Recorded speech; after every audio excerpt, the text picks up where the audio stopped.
சவுக்கு சங்கரை பொறுத்த வரைக்கும் திடீர்னு மணல் குவாரி அடிப்பா. அப்படி இப்போ சமீபமாக மணல் குவாரியை பற்றி பேசவே மாட்டா. அப்படியே மணல் நின்றுச்சா. சின்ன பிள்ளைங்கலாம் பொம்மை வச்சிருக்கோங்க, காசு ₹1 போட்டானா கிடுக்கிட்டுன்னு ஆடும். டக்குன்னு இப்படி நின்று என்னடா காசு தந்துருச்சுங்கிற மாதிரி. அதுதான் இவன். அதிமுக பொதுக்கூட்டத்தில் எந்த பத்திரிகையாளரும் உண்மையை பேசுறதில்ல. ஏன் உண்மையை பேசுனா சவுக்கு சங்கர் மாதிரி உங்கள் வீட்லேயும் மலம் கொட்டிடுவாங்கன்னு அர்த்தமானா 80% வீடியோக்கள் இவங்க எல்லாமே நிர்வாணமா இருக்காங்க.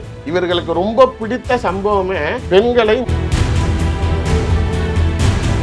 இதெல்லாம் பார்த்து எனக்கு வெளியில இயல்பு நிலைக்கு திரும்ப முடியல. இன்னைக்கும் எனக்கு அவனை பார்த்தாலே பத்திக்கிட்டு வருது. போலீஸ் பண்றதுல பெரிய பிரச்சனை என்னன்னா 2 லட்சம் வியூஸ் போயிட்டு இருந்துச்சு. இவங்க அரெஸ்ட் பண்றாங்க, அவன் திரும்பி வரான் 4 லட்சம் போகுது. திரும்பி அரெஸ்ட் பண்றாங்க, திரும்பி வெளில வரான் 6 லட்சம் போகுது. இவங்க டெவலப் பண்ணி விட்டுக்கிட்டே இருக்கிறாங்க. இன்னமும் என்கிட்ட ஆர்டிஸ்ட் இருக்கு, வேணா நான் வெளில விடுறதுனா கூட விடுறேன், எனக்கு பிரச்சனையே கிடையாது. அந்த பிள்ளைங்களுக்கு பிரச்சனை வருமே தான் நான் எல்லாத்தையும் வச்சிருக்கிறேன். நக்கீரன் அலுவலகத்தில் ஜெயலலிதா மாட்டுக்கறி சாப்பிட்டாங்கன்னு போட்டதுக்கு 5000 பேரை விட்டு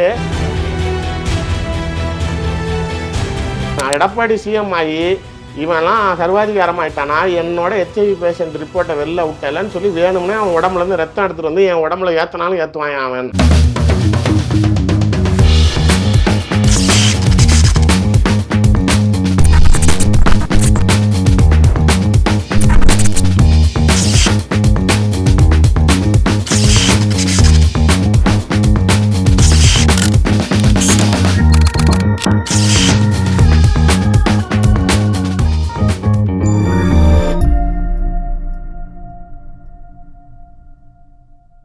நாங்கள் ஆகச்சிறந்த ஜனநாயகவாதிகள். நாங்கள் ஒரு என்ன சொல்கிறதுனா ஒரு திராவிட பாரம்பரியத்திலிருந்து இயங்குகிறோம், கருத்து சுதந்திரம் எங்களுக்கு பிரதானமானதுன்னு சொல்லி வந்த கருத்துக்கள் மேடை பேச்சு மூலமாக ஒரு ஒரு இயக்கம். இன்னைக்கு ஒரு பத்திரிகை கலைஞர் தன்னை ஒரு பத்திரிகையாளர்னு சொல்கிறாரு. அப்போ ஒரு ஊடகவியலாளரை இவ்வளவு நெருக்க வேண்டிய அவசியம் என்ன இருக்குது சார்? அதாவது ஊடகவியலாளராக நீங்கள் முதல்ல அவர் ஏற்றுக்கிறீங்களாங்கிறதே எனக்கு தெரியல. இப்போ நான் யூடியூப்ல பேசுகிறேன், எனக்கு நிறைய பேர் பார்க்குறாங்க. இப்போ நாளைக்கு நானே ஒரு சொந்த சேனல் ஆரம்பிக்கிறேன் அப்படிங்கிறப்ப நாளைக்கு என்னை பார்க்குறாங்க. ரெவென்யூ ஃபேக்டரில் மானிட்டைசேஷன் எனக்கு ஆகும், பரவாயில்ல, இது ஏன் ஒரு தொழிலாக பண்ணுவோம், உங்களால் தானே, நீங்கள் ஏன் மற்ற சேனல்களுக்கு இப்படிலாம் என்கிட்டையும் பேசுவாங்க. உங்ககிட்ட சொல்லியிருப்பாளே காலம்பரா நம்ம ஆற்றுலேயே சாப்பாடுன்னு சொல்லியிருப்பாளே, கோயிலில் வேலை செய்கிறது புண்ணியம்னு சொல்லியிருப்பாளே, இதெல்லாம் ஏன் கேட்குறீங்க, ஏன்டி சொன்னானுங்களேங்கிற மாதிரி இப்படி சொல்கிறப்ப அவர்கள் ஒரு எண்ணம் தோன்றி சரி நம்மளே சேனல் ஆரம்பிக்கலாங்கிறாங்க. இப்போ யூடியூப் சேனல் வச்சுருக்கிறதுனால நான் மீடியா ஆயிடுறேன்னா? நடுவில் கூட ஏதோ ஒரு படத்தில், அது என்ன படம் தெரியல, போலீஸ் ஏதோ டிரைவிங் லைசன்ஸ் நிப்பாட்டு அப்படிங்கிறா. சார் நான் மீடியா சார், இந்த மீடியானா சோசியல் மீடியானோட காது மேலே வைக்கிறான். அது மாதிரி யூடியூப் சேனல் வச்சுருந்தா பத்திரிகையாளர்னு சொல்கிறதே என்னால் ஏற்க முடியல. ஒன்று, ஜனநாயகத்தில் கருத்து சுதந்திரம் இருக்கிறாமே தவிர அதுக்குன்னு யோகிதமாக ஒழுக்கமாக நடக்கக்கூடிய ஒரு விஷயத்தை அதை தவறாக சித்தரித்து தன்னோட சுயலாபத்திற்காக எக்ஸ்ட்ராக்ஷன் பண்ணுறதுக்கு, வழிப்பறி பண்ணுறதுக்காக எல்லா வகைகளும் கருத்துக்களை மக்கள் மத்தியில் தவறாக கொண்டு போய் சித்தரிப்பதை ஒரு நாடோ ஒரு அரசாங்கமோ யாருமே ஆட்சியாளர்கள் விரும்ப மாட்டார்கள் அப்படிங்கிறது நியாயமான பார்வை. சவுக்கு சங்கரை பொறுத்த வரைக்கும் எந்த நிலையிலும் நீங்கள் நல்லா கவனித்து பார்த்தீங்கன்னா தெரியும், ஏதோ ஒரு அஜெண்டா பேஸ்டாக தான் போகும். அப்படி திடீர்னு மணல் குவாரி அடிப்பா. அப்படி இப்போ சமீபமாக மணல் குவாரியை பற்றி பேசவே மாட்டா. அப்படியே மணல் நின்றுச்சா? கிடையாது. அவருக்கு வர வேண்டியது வர வேண்டும். அதாவது சார் ஓப்பனாக சொல்லணும்னா, இப்போ இதற்கு முன்னாடி தமிழகத்தின் டிஜிபியாக ஒருவர் இருக்கிறார். இவர் என்ன கேட்டாலும் செஞ்சு கொடுத்துட்டு இருந்தார். அப்பார்ட் ஃப்ரம் கவர்மெண்ட்டு அவர் ரொம்ப சைலண்டாக கான்டாக்ட் பண்ணார். என்ன அப்படின்னா, அவருடைய மனைவியோட பேரில் G2 3.25 கோடி ரூபாய்க்கு அந்த அம்மாவுக்கு சொத்து கொடுத்துருக்காங்க. சும்மா சிட்டி கமிஷனருக்கு கொடுப்பா, அப்போ தான் போலீஸ் ஏதாவது சப்போர்ட் பண்ணணும். அந்த பத்திரம் இவன் கையில் சிக்கிச்சு. டிஜிபி அப்போ என்ன சொல்கிறார் அப்படின்னோன்னா, ஒன்று அப்போ தான் அவர் ப்ரொமோஷன் ஃபேக்டரில் இருக்கார், அப்போ சிட்டி கமிஷனராக ஏறுறாரு. ஒன்று ஏன்டா இப்போ தான்டா HOPF ஆகலான்னு அதுக்குள்ளார வெடி வச்சிருவான் போலையே அப்படின்னு பயப்படுறாரு. அடுத்தது டிஜிபி ஆனதுக்கப்புறம் வெளில விட்டான் அப்படின்னா ரிட்டையர்மெண்ட் ஆகிறப்ப பென்ஷன் கூட இல்லாமல் பண்ணிடுவானே அப்படிங்கிறப்ப இது மாதிரி மிரட்டி சில அதிகாரிகளை தன் காரியத்திற்கு பயன்படுத்துகிறார். அதற்கு அப்பாற்பட்டு இப்போ நேருகிட்ட பேசுவார், அவர்கிட்ட இருக்க தகவலை வாங்கி மகேஷ் அடிப்பார். மகேஷ் ஏதாவது கொடுப்பாருன்னு மகேஷ் கிட்ட இருக்க தகவலை வாங்கி நேரு அடிப்பார். இது அவர் வாயாலே சொல்றது. நாளைக்கு நேரு தான் என்னை மகேஷ் அடிக்க சொன்னார், இப்போ நேரு வீட்டுக்கு ரைடு வந்தப்போ மகேஷ் சொல்லி தான் ரைடு வந்துச்சு, இப்படி தான் தட்டி விடுவான். இப்போ தனி மனிதராக இருக்கட்டும், நிறுவனங்களாக இருக்கட்டும், இப்போ G2 பொறுத்த வரைக்குமே சரி, என்ன அப்படின்னா ஏதாவது சார் எல்லா தொழிலையும் ஏதாவது லைட்டாக செட்டிங் போடுவான். இந்த செட்டிங் அவன் கண்டுபிடிச்சிடுவான். ஒரு தடவை மிரட்டினா ஒரு லேஅவுட் கொடுப்பான். நீ போடுற ஒரு லேஅவுட்லையும் நாளைக்கு ஒன்று கொடு, அதை வச்சுக்கிட்டு அந்த பேப்பரை வச்சுக்கிட்டே மிரட்டினா ஒரு லெவலுக்கு மேலே வா சட்ட ரீதியாக பார்த்துக்கலாம் தான் எகிரி அடிக்கிறாங்க. இந்த வகையில் நீங்கள் நான் தனி மனித ஒழுக்கத்தை கேள்வி கேட்கும்படி நான் பர்சனலாக சொல்றது, நான் என்னுடைய ஊடகங்கள்லேயே இவர் பல பெண்களை மிஸ்யூஸ் செய்தது, நெருக்கமாக இருக்கக்கூடிய புகைப்படங்கள், வாட்ஸ்அப் சேட்டுகள் எல்லாமே நான் வெளியிட்டிருக்கேன். வேலை செய்ய சார் எதுவுமே ப்ராமிஸ்லி ஸ்பீக்கிங் 0.1% கூட நான் ஃபேப்ரிகேட் பண்ணலை, பொய் பேசலை. இது இறைவன் அறிய உண்மை. அலுவலகத்தில் இருக்கக்கூடிய ஒரு மைனர் பொண்ணு ஸ்வீப்பர் வேலைக்கு குடும்ப கஷ்டத்துக்காக வருது, தாழ்த்தப்பட்ட சமூகத்தை சேர்ந்த பொண்ணு. அந்த பொண்ணை நாளைக்கு கஞ்சா பழக்கத்துக்கு அதை பழக்கப்படுத்தி விட்டு நாளைக்கு இவர்கள் அந்த பொண்ணோடைய கட்டாயப்படுத்தி அதை வன்புணர்வு செய்கிறாங்க. அதை இவங்கள வீடியோ எடுத்து வச்சிருக்காங்க. இதுக்கப்புறமேல அந்த பொண்ணு கையில் 20,000 ரூபாய் பணம் கொடுக்குறாங்க. இது எல்லாமே போலீஸில் அந்த பொண்ணு கொடுத்துருக்க ஸ்டேட்மெண்ட். வீடியோ ஃபுட்டேஜை வச்சு அந்த பொண்ணை கண்டுபிடிச்சி போலீஸ் என்கொயரி பண்ணுது. அப்போ இது மைனர் கேஸ் போக்ஸோ கொண்டுட்டு போகலாங்கிறதுக்கு எடுக்கிறோம். அப்போ அவங்க என்கொயரி பண்ணுறப்ப என்னை இந்த மாதிரி பயன்படுத்தினதுக்கப்புறம் எனக்கு 20,000 ரூபாய் பணம் கொடுப்பாங்க. என் குடும்ப கஷ்டத்துக்கு நான் 3,000 ரூபாய்க்கு கூட்ட போனேன். எனக்கு 20,000 ரூபாங்கிறப்ப எனக்கு அவங்க அம்மா கிட்ட அதை மறைச்சிட்டு அந்த காசை வீட்டில் கொடுத்தா சந்தோஷமா இருப்பாங்கங்கிறப்ப அவங்க எப்பப்பெல்லாம் என்னை இப்படி பயன்படுத்துறாங்க, எனக்கு அப்பப்பெல்லாம் 20,000 கொடுப்பாங்க. அப்போ அந்த இன்வெஸ்டிகேஷன் ரிப்போர்ட் வாங்க போன அந்த போலீஸ் ஆஃபீஸர் சொல்றாரு, இவங்க பழக்கி விட்டதுனால அந்த பொண்ணு இப்போ பர்மனெண்ட்டாக கஞ்சா பிடிக்கக்கூடிய ஒரு பொண்ணாக மாறிடுச்சு. அது அது அது இல்லாமல் இருக்க முடியல இவங்களால. நீங்கள் அவங்க அலுவலகத்தில் வேலை செய்த அவ்வளோ பேரும் நார்காட்டிக்ஸ் கேஸில் அரெஸ்ட் ஆனோம். ஏன்னா அந்த பழக்கங்கள் இருப்பதனால். அந்த ட்ரக்குக்குள்ளார நீங்கள் அதாவது ரஜினிகாந்த் அரசியல் கட்சி ஆரம்பிக்கிறாரு. அந்த ரஜினியை தன்னிடம் வர வைக்க வேணும். அப்போ என்ன செய்கிறாங்க அப்படின்னோன்னா, ரஜினியோட லதா ரஜினிகாந்தோட உறவினர் ஒரு பெண் மருத்துவரை இவங்க உடனே அவங்க யூடியூப் சேனலில் கூப்பிட்டு ரஜினி அடிக்க வைக்கிறாங்க. எப்படி உன் குடும்பத்துலேருந்தே ஒருத்தர் ரஜினி அடித்தா ரஜினி வருவார், அப்போ தான் அரசியல் கட்சி ஆரம்பிக்கிறாரு, பேசும் பொருள் ஆகிறாரு, திரும்பி வருவாருன்னு ப்ளே பண்ணுறாங்க. இப்போ ரெட்பிக்ஸ் ஃபெலிக்ஸை நாளைக்கு போலீஸ் தேடுகிறது. அவரை டெல்லியில் போய் கைது பண்ணுறாங்க. யார் வீட்டில் தெரியுமா? இந்த அம்மா வீட்டில். இந்த அம்மா கூடயும் நாளைக்கு நெருக்கமாக இருந்து அந்த அம்மாவை வீடியோ எடுத்து அதை மிரட்டி அதிடம் இருந்து 30 லட்சம் ரூபாய் பணம் பெருத்திருக்கிறாரு.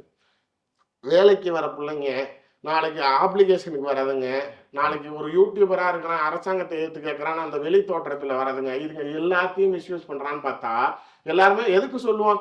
ஏண்டா உனக்கெல்லாம் அக்கா தங்கச்சி இல்லைன்னு ஏன் சொல்லுவோம்னா, அடுத்த நிமிடம் உறவினர்களிடம் அப்படி நடந்து கொள்வோமா, அதுக்காக அப்படி சொல்றப்ப அந்த வார்த்தையை அவனை திருத்தாதான் நம்ம இவங்க அப்படின்னு பத்தினி கிடையாது. குடும்பத்துக்குள்ளாரே கை வைக்கிறாங்க. ஃபெலிக்ஸோடைய சொந்த அண்ணன் மகன். அப்படின்னா இவருக்கு என்ன மகன்? இவருக்கும் மகன் தான். இத அவங்க ரூம்ல நாளைக்கு ஒரு பக் வைக்கிறாங்க, கேமரா பக். அந்த அதுக்கு என்ன லூசு பிடிச்சிருச்சுன்னு தெரியல. அது கண்ணாடி முன்னாடி போயிட்டு எப்ப பாரு நாளைக்கு இதை குளிச்சுட்டு வந்தோம்னா நாளைக்கு உடம்பு நம்மளது ஃபிட்டா இருக்குதா, அந்த ஜிம்முக்கெல்லாம் போயிட்டு வந்து பார்ப்பான் ஏன்னா கட்டிங்க அது மாதிரி பாக்குது. இந்த கேமரா எடுத்துட்டு இவன் சவுக்கு அந்த பெண்ணை மிரட்டி நாளைக்கு இவன் தனி அறைக்கு வர சொல்லி இவன் அந்த பெண்ணை மிஸ்யூஸ் பண்றான். அடுத்தது அந்த பெண்ணை நாளைக்கு இது இவனுக்கு தகவல் தெரிஞ்சிருது. யாரு? ஃபெலிக்ஸ் அவர்கள் தரப்புல. நியாயமா என்ன செய்யணும்? அண்ணன் மகளை கை வச்சுட்டான், என்ன பண்ணணும்? எடுத்துக்கிட்டு வெட்ட போகணும். இவங்க என்ன பண்றாங்க, நாளைக்கு நீ அவன்கிட்ட போய் அவன் அதை காட்டினான்னு நீ அவன் கூட இருந்தது எனக்கு தெரியும், நீ என் கூட இருக்கலன்னா நான் அவங்க அப்பாட்ட சொல்லிடுறேன். இந்த லட்சணம் ஃபெலிக்ஸோடைய மனைவியோட தங்கி, இதே லட்சணம். அவ்வளவும் சார் சொன்ன. இது வரைக்கும் புலனாய்வு புலி ஒன்னொன்னுக்கும் பாஞ்சுக்கிட்டு வரும். ஒரு டிஃபர்மேஷன் இல்லை, ஒரு கேஸ் இல்லை. HIV மெடிக்கல் சர்டிஃபிகேட் வரைக்கும் போட்டேன் சார். இவ்வளோ சொல்லியும் மக்கள் ஏன் திரும்பி இவனை பார்க்குறான் அப்படின்னு எனக்கு புரியவே இல்லை. அப்போதான் நான் ஒரு சில விஷயங்கள் உணர்ந்தேன். ஊர் புரளி கதை பேசணும்னு முடிவு பண்ணிட்டான். அவனுக்கு புரணி கதை தான் வேணும், அவனோட தனி மனித ஒழுக்கம் தேவையில்லை. கிராமத்தில் இருக்கிறப்பெல்லாம் அந்த டீ கடையில் உட்காந்துக்கிட்டு ஊரில் அந்த வீட்டில் இது நடக்குது, இந்த வீட்டில் இது நடந்துச்சுங்குவான். கடைசி அவன் வீட்டில் யாருமே இருந்திருக்க மாட்டான். ஒழுக்கம் இல்லாத நபர்கள் தான் ஊர் கதையை பேசுவாங்கிறப்ப இவர்களுக்கு நாளைக்கு இந்த லட்சக்கணக்கில் பார்வையாளர்கள் பார்க்கிறாங்கிறப்ப இவன் தன்னை எடப்பாடி மத்தியில நான் நினைத்தால் இந்த மக்களின் மனதில் உள்ளே போய் என்னோட கருத்தை பதிய வைக்க முடியும். பசுமண்ணில் எடப்பாடி மீது செருப்பு வீசப்படுது. உடனே நாளைக்கு என் பாஷை நீ அடிச்சிட்டியா, இதப்பா நான் என்ன பண்றேன்னா அந்த மொத்த சமூகத்தில் குற்றப்பின்னணி உள்ளவர்கள் மட்டுமே தேவர் சமூகத்தை சேர்ந்தவர்கள்னு பேசுறான்.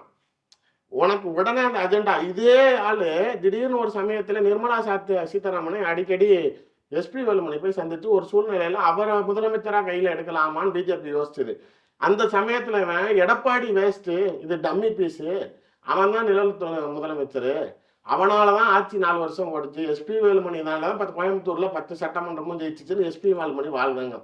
ஸ்டாலின் அவரை புகழ்ந்து பேசுறான், உதயநிதி ஸ்டாலினை புகழ்ந்து பேசுவான், திடீர்னு சரண்டர் ஆயிடுறது. ஆக்சுவலா பாத்தீங்கன்னா இப்ப சீமானுக்கும் சவுக்குக்கும் இப்ப நீங்க திடீர்னு கூட சில சமயங்களில் சில கண்டென்ட் சொல்றப்ப சார் நீங்க இப்ப சீமானை பத்தி தானே பேசுறீங்கன்னு கன்ஃபியூஸ் ஆகலாம். ஏன்னா இவங்களோட பேட்டர்ன் எல்லாமே ஒண்ணுதான். காசு கொடுக்குறப்ப இந்த சின்ன பிள்ளைங்க எல்லாம் பொம்மை வச்சிருக்கோங்க, காசு ₹1 போட்டானே கிடுக்கிட்டு ஆடும், டக்குன்னு இப்படி நின்று என்னடா காசு தீர்ந்துருச்சுங்கிற மாதிரி. அதுதான் இவன் போட போட வேலை பார்ப்பான். தனி மனிதன் அவன்.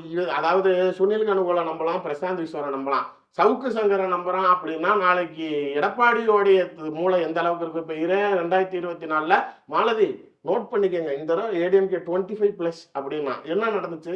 இப்பயும் நாளைக்கு உன்னை சிஎம் அப்ப என்ன நடக்க போகுது புரிஞ்சுக்கவே மாட்டேங்கிறீங்க. தவறான நபருக்கு பணத்தை கொடுத்து ஒன்னால அவன் இந்தந்த எலெக்ஷனுக்கு நீ உறுப்புறியோ இல்லையா, அவன் ஏற்கனவே 4 வீடு வச்சிருந்தவன் இப்ப 8 வீடு வாங்கிட்டான், 6 கார் வச்சிருந்தவன் இப்ப 9 கார் வாங்கிட்டான். அவன் டெவலப் ஆகிக்கிட்டே இருக்கிறானே தவிர ஒன்னையே நாளைக்கு வச்சு அவன் பிளே பண்றான். புரிய மாட்டேங்குது. மக்கள் மத்தியிலையும் சரியான நபரை நீங்கள் பார்க்கணும், ஆதரவு கொடுக்கணும். அப்பதான் அந்த பார்வையாளர்கள் கணக்கை வச்சு இப்ப நான் ஒரு வீடியோ பார்த்தா 5 லட்சம் போதுன்னா அவன் மார்க்கெட்டிங் பண்றான். இவன் அந்த மாதிரி கவனத்தை ஈர்ப்பதனாலதான் சில அரசியல் கட்சிகள் வந்து அவன்கிட்ட பணம் கொடுங்கன்னு கேட்கறாங்க. நாளைக்கு நீங்க பணம் கொடுக்குறேன், எனக்கு தேவையானதை செஞ்சு கொடுன்னு நீங்க போறதே தனி மனித ஒழுக்கமே இல்லை. கைது செய்ய வந்தப்ப அந்த காவல்துறை வீட்டை உடைச்சு உள்ள தூக்கிட்டு போறாங்களா, வெளியில அந்த போலீஸ்ட சொல்லியிருந்தேன் அடுத்தது எங்க கவர்மெண்ட் தான், 2 பையன் சட்டையும் கழட்டுறேன் பாருங்கிறாங்க.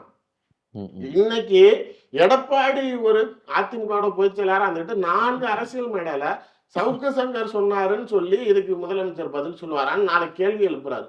அதிமுக பொதுக்கூட்டத்துல எந்த பத்திரிகையாளரும் உண்மையை பேசுறது இல்ல. ஏன் உண்மையை பேசுனா சவுக்கு சங்கர் மாதிரி உங்க வீட்லயும் மலம் கொட்டிடுவாங்கன்னு அர்த்தமானா? அப்ப என்ன நாளைக்கு சவுக்கு சங்கர் உண்மையை பேசுறானா? அவர் பேசுறாரா, அதனால கொட்டிட்டாங்களா? நீங்க எல்லாம் பேச மாட்டேங்கிறீங்க. எவனா ஜஸ்டிஃபை பண்றாங்க பாருங்க, அவன் உண்மையை பேசுறான்னு.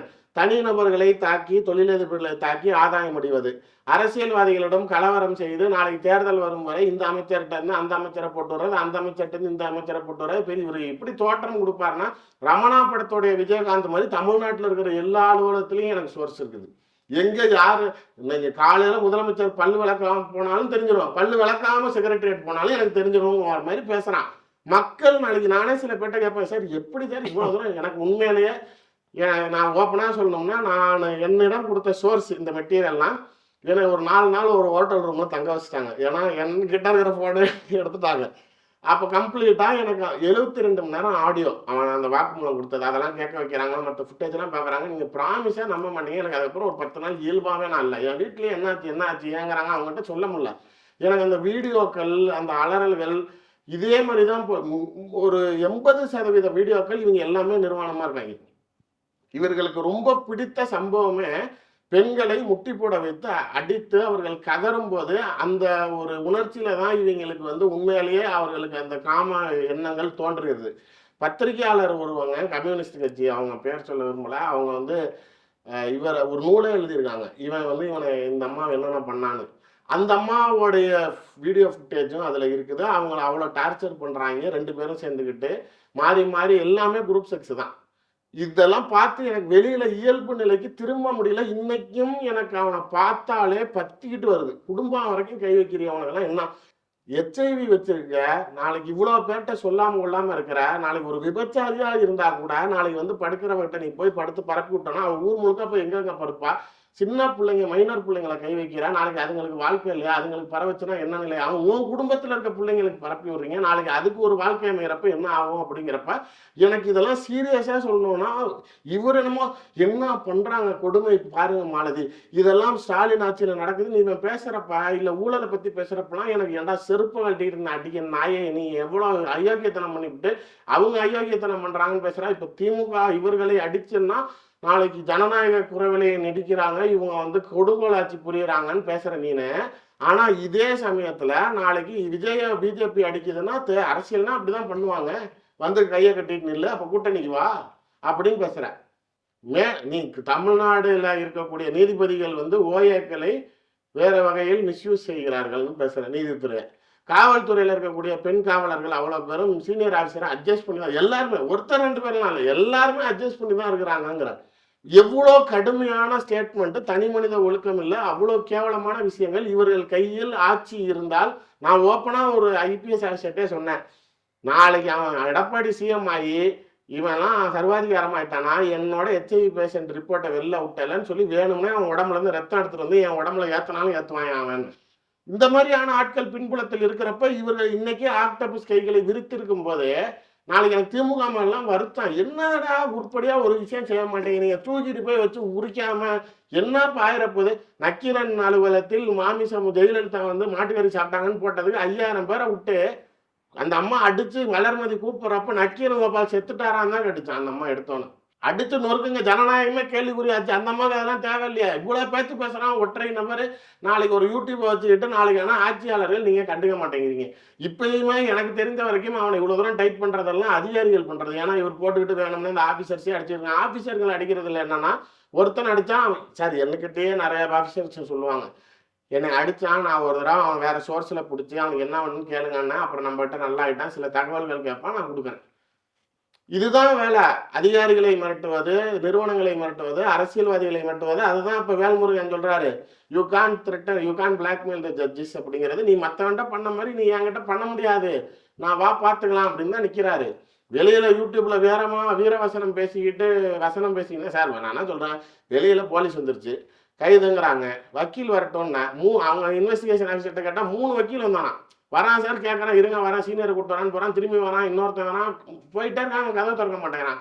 அப்படின்னா நான் என்ன கேட்குறேன், எனக்கு வந்த தகவலை உள்ள இருந்துட்டு உதயநிதி கிட்ட வேற சோர்ஸில் கூப்பிட்டு விடுங்கன்னு கேட்கறதுக்கு எல்லா பக்கமும் ப்ளே பண்ணுறேன். அரெஸ்ட்னா நீ சரி பெரிய தியாகி தானே, வீரமாக தானே பேசுகிற, சரி வாங்க சம்மணம் கொடுங்க, அரெஸ்ட் ஆடுறா, வாங்க போகலாம் அப்படின்னு போக வேண்டியதானே. வீட்டை உடச்சிக்கிட்டு உள்ளே வர வரைக்கும் கேமரா வாங்கிட்டு வச்சுட்டு கால் மேலே கால் போடுறானே, இவங்கெல்லாம் கொடுத்துக்கிட்டு போய் காலை உடச்சு வரணும், பாத்ரூமில் வலிக்கி விட்டாங்க. எவன் கேட்க போகிறான்? எடப்பாடியை தவிர சத்தியமா தமிழ்நாட்டில் ஒருத்தனும் கேட்க மாட்டான். வெளிப்படையா சார், வேற யார் கேட்பான்னு நினைக்கிறீங்க? தனி மனித ஒழுக்கம் இல்லை. உன் மனைவி எங்கன்னு கேட்டா டைவர்ஸுங்கிற, கோர்ட்ல மெயின்டெனன்ஸ் கேஸ் போட்டிருக்காங்க, பிள்ளைக்கு காசு வேணும், எவ்வளோ வரலாம், ரொம்பலாம் இல்லை, 5000 ரூபா கேட்குறாங்க. திரும்பி ரிப்ளை பதில் தாக்கல் பண்றான், என்கிட்ட அவ்வளோ காசு இல்லைன்னு. சொல்லுங்க, இவன்கிட்ட காசு இல்லையா? 3 பேர் மாலதிக்கு முன்னாடி 3 பேர் லேடிஸு, எல்லாம் இவர்களிடம் எல்லாருமே பத்திரிகையாளர் குடும்பம், நெருக்கமான நண்பர்கள்ட்ட குடும்பத்துல பழகி அவர்கிட்ட இருந்து பொண்டாட்டியை பிரிச்சுட்டு வந்து குடும்பம் நடத்துறது. இது 4வது. இவரு இந்த அம்மா பொண்டாட்டியும் இந்த அம்மா புருஷனும் வந்து பத்திரிகையாளர் தான். அவரையுமே அதே மாதிரி கூப்பிட்டு வந்து வச்சுட்டு, இப்போ எனக்கு இன்னொன்னு சொல்லணும்னா 2 பேரோட மெடிக்கல் ரிப்போர்ட்டும் தான் என்கிட்ட இருக்குது. குடும்பம் நடத்துறவளுக்கு இருக்காதா? இவனுக்கு இருக்குங்கிறப்ப நாளைக்கு அவ எவ்வளவு பெரிய பத்தினி அப்படின்னா, புருஷங்காரன் வந்து இவ நடத்த சரியில்லைன்னு தான் விரட்டி விடுறான். பிள்ளைய கூப்பிட்டு வந்துட்டான்னு சொல்லி பிள்ளைய நீ கொடுத்துருமா, நீ தான் ஒழுக்கங்கட்டத்தனமா போயிட்ட, பையன் நாளைக்கு நல்லபடியா இருக்கணுங்கிறப்ப நம்ம பிஎஸ்பி ஆனந்தம் இருக்காருல்ல, அவரை இந்த அம்மா வச்சு பணம் கொடுத்தா நான் பிள்ளைய தரேன்னு செட்டில்மெண்ட் பேசி 30 லட்ச ரூபா பணத்தை வாங்கிட்டு சொந்த பிள்ளைய வித்தவன் ஆனந்தம் சாட்சி. நீங்க இன்னைக்கு வந்துட்டு நான் அதான் கேட்டேன், போலீஸ் வந்து உள்ள என்ன சார் கதவை உடைச்சிட்டு உள்ள போறான், அந்த பொம்பளை உள்ள இருக்கிறா, கேட்டா ஹவுஸ் ஓனருங்கிறான் நம்பகிட்டியா அப்படின்னா. நான் சொன்னேன், அவன் உண்மையா தாங்க பேசுறான், ஹவுஸ் ஓனர்னா தமிழ்ல என்ன, வீட்டுக்காரம்மா, அவன் இங்கிலீஷ்ல சொல்லியிருக்கிறான், உங்களுக்கு புரியலன்னு. வேற இல்லீகலா வச்சிருக்கான், டைரக்டா சொல்ல முடியாது, அதனால மறைமுகமா சொல்லியிருக்கிறான், உங்களுக்கு அது புரியல. இங்க வந்துகிட்டு வீடியோ போடுறப்ப சாருங்கிறாங்க, அங்க போனா ஒரே ரூம்குள்ளார கொடுத்தன நடத்துறாங்க. இதை கேள்வி கேட்க கூட இங்க மக்கள் யாரும் தயாரா இல்லை. நம்ம வீடியோ போட்டா கூட கீழே 4 பேர் வந்து என்ன கேள்வி கேட்பான். அவன் வீடியோ போடுறப்ப கீழே போடுறான், ஆஹா சவுக்கு சங்கர், ஆஹா. இப்ப இந்த திரும்பி இந்த போலீஸ் பண்றதுல பெரிய பிரச்சனை என்னன்னா, 2 லட்சம் வியூஸ் போயிட்டு இருந்துச்சு, இவங்க அரெஸ்ட் பண்றாங்க, அவன் திரும்பி வரான் 4 லட்சம் போகுது, திரும்பி அரெஸ்ட் பண்றாங்க, திரும்பி உள்ள வரான் 6 லட்சம் போகுது. இவங்க டெவலப் பண்ணி விட்டுக்கிட்டே இருக்கிறாங்க, அவன் என்ன சொல்ல வரான் அந்த நாட்டுக்கு அப்படின்னு பாக்குறாங்க. இப்போ உண்மையிலேயே நாளைக்கு அவன் திமுக பத்தி பேசுறது, ஏன் திமுக அவன் இந்த அடி அடிக்குது அப்படின்னு எப்படி விஜய் மீது ஒரு அனுதாபம் கிளம்புதோ, இப்போ இவன் மேல அனுதாபம் வர அளவுக்கு ஆயிடுச்சு. நீங்க மற்றது எல்லாத்தையும் மக்கள் மறந்துட்டான். நம்மளுக்கு இது பார்த்துக்கிட்டே இருந்தனால இப்போ உங்ககிட்ட சொல்ல போக எனக்கு திரும்பி அந்த ஃபுட்டேஜ் எல்லாம் மண்டல ஓட ஆரம்பிச்சிருச்சு. ஒரு விஷயம் கூட நாளைக்கு நம்ம பேசுறதுல எக்ஸ்ட்ராஜரேட்டட் ஃபேக்ட் கிடையாது. இன்னமும் எந்த ஆர்டிஸ்ட் இருக்கு, வேணா நான் வெளில விடுறதுனா கூட விடுறேன், எனக்கு பிரச்சனையே கிடையாது. அந்த பிள்ளைங்களுக்கு பிரச்சனை வருமே தான் நான் எல்லாத்தையும் வச்சிருக்கிறேன். அப்பயே நாளைக்கு இல்லை, ஏன்னா இதெல்லாம் ஃபோட்டோ கிரைண்ட் பண்ணால் ஓகே, வீடியோ கிரைண்ட் பண்ணால் இப்போலாம் ஏஐயில் போட்டாலே அந்த கிரைன்ஸ் எடுத்து கொடுத்துருது. அதை நாளைக்கு ஏதாவது நம்மளுக்கு சட்ட ரீதியான பிரச்சனையும் வரும், அவங்களுக்கும் நாளைக்கு சேஃப்டி கிடையாதுன்னா அதை ரிலீஸ் பண்ணாமல் வச்சிருக்கேனே தவிர கொஞ்சம் கூட நீங்கள் புரிஞ்சுக்க மாட்டேங்கிறாங்க. அவன் எப்படி வேணாலும் விட்டு போட்டுப்பான், அவன் என்ன சொல்கிறான்னு கேட்பாங்கிறாங்க. நான் சில பேர் பேசுகிறப்ப கூட என்னங்க நீங்கள் ஏங்க திரும்பி உன்னை என்டர்டெயின் பண்ணுறீங்கன்னா, சார் ஆஃபீஸில் வந்து சாயங்காலம் வந்தேன், தட்டில் சோத்த போட்டேன், ஏதாவது சேனல்லாம் போனால் போர் அடிக்கும், அதனால சவுக்கு சங்கர் வீடியோ போட்டேன், ஒரு 3/4 மணி நேரம் பேசுனான், ஏதோ புதுசாக கதை சொல்கிறான், கேட்டேன், கதைன்னு தெரியுது, அவங்களுக்கு பொய்ன்னு தெரியுது, ஏதோ தத்துரூபமாக டைரக்ஷன் பண்ணுறாங்க, அவங்களுக்கு பழகிருச்சு. அதாவது அதை கேட்கணும், ஏதோ புதுசாக என்னதான் சொல்கிறான் கேட்போம், அதில் ஒரு 10% உண்மை இருக்குது, அதை அரசியலை தெரிஞ்சுக்குவாங்க. இவர்களை இந்த தவறான நபர்களை பார்த்து இவர்கள் இந்த மாதிரி பார்வையாளர்களை வைத்து இப்போ அவனுக்கு மார்க்கெட்டு போயிருச்சு முன்ன சார் நான் ஓப்பனாக சொல்லணும்னா இப்போ நான் பேசினா போகுங்கிறதுனால எடுக்கிறீங்க, போகாதுன்னா என்ன எடுப்பீங்களா? அவ்வளோதான். இப்போ அவனுக்கு வியூஸ் போனோம்னா நாளைக்கு எந்த அரசியல் கட்சியாச்சும் வந்து பணம் கொடுக்குமா? அந்த பார்வையாளர்கள் இருக்கும் வரைக்கும் தான் இவர்கள் தேவையான விஷயங்களை இந்த மாதிரி செஞ்சுக்கிறாங்களே தவிர அதிகாரத்தை தவறான நபர்கள் கையில் போயிடக்கூடாது அப்படிங்கிறதுக்கு. உண்மையில எடப்பாடி எவ்வளோ தரம் தாழ்ந்த ஒரு நபர் அப்படின்னா, நாளைக்கு ஏன் விஜய் அடிச்சுக்கிட்டே இருக்கலாம்? நான் என்ன அடிச்சாலும் அவர் என்னை கூப்பிட மாட்டேங்கிறாரு, அவனுக்கு தெரியுது இவன் லட்சணம் நான் இவ்வளோ விஷயத்த வெளில விட்டாலும் நாளைக்கு இவனை நீ பரவாயில்லன்னு வச்சிருக்கிறேன்னா அப்ப நீ என்ன கணக்கு? பொள்ளாச்சி சம்பவத்துல எவ்வளவு பிள்ளைங்க கதறிச்சு, எத்தனை பிள்ளைங்க பாதிக்கப்பட்டுச்சு. நாளைக்கு உங்களோட துணை சபாநாயகரோட மகனும் அதிமுக நிர்வாகிகளும் சம்மந்தப்பட்டிருக்காங்கிறப்ப எவ்வளவு திரும்பி வந்து புகார் கொடுத்துடக்கூடாதுன்னு புகார் கொடுத்தவங்களோட புகைப்படத்தையும் பேரையும் ரிலீஸ் பண்ண முதலமைச்சர் தானே இவரு. நாளைக்கு இன்னைக்கும் நீதிமன்றத்தில் தண்டனை வந்திருக்குன்னா 8 பிள்ளைங்க வெளிப்படையா ஓப்பன் விட்னஸ், ஆமா நாங்க பாதிக்கப்பட்டோம். யோசிச்சு பாருங்க, அந்த பிள்ளைங்களோட வாழ்க்கையை நாளைக்கு வேலை செய்ய முடியுமா, இல்ல கல்யாணம் பண்ண முடியுமா? 10 பேரை என்னை கற்பழிச்சான்னு போய் நிக்கிறப்ப வாழ்க்கையே அழிஞ்சாலும் பரவாயில்ல அவனை தண்டிக்கணும்னு அவங்க தன்னிலேயே விட்டு பெண்கள் வந்து நின்னானாலதான் முடிஞ்ச தவிர அரசாங்கத்துல இருந்த நீ புடுங்கினியா? நாளைக்கு இதே சிபிஐக்கு மாற்றி விட்டீங்களா? அப்ப நிர்வாகமற்ற ஆட்சியை நடத்துறாரு. அப்படிப்பட்ட சம்பவத்தை ஆதரித்த மாதிரி தான் இப்படிப்பட்ட நபரை ஆதரிக்கிறாருங்கிறப்ப இவரை எப்படி நல்ல தலைவராக பார்க்க முடியும்?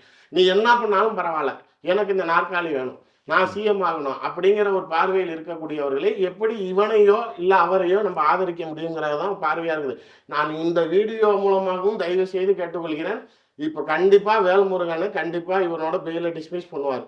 தயவு செய்து கமிஷனர் அருண் அவர்களை கூட்டிட்டு போனீங்கன்னா இப்பயாச்சும் உருப்படியா வச்சு நாளைக்கு வெளியில வர அளவுக்கு சட்ட ரீதியான நடவடிக்கை எடுக்கணும்னு கேட்டுங்க. சும்மா சும்மா கூட்டு போயிட்டு விட்டுட்டு அவனை நாளைக்கு பெரிய தியாகியாக்க வேண்டாங்கிறது தான் உண்மையான என்னுடைய வேண்டுகோளா இருக்கு. ரொம்ப நன்றி சார். பல்வேறு கருத்துக்கள், பல்வேறு கேள்விகளுக்கு எங்களுக்கு இதுவரைக்கும் பதில் சொல்றதுக்கு ரொம்ப நன்றி.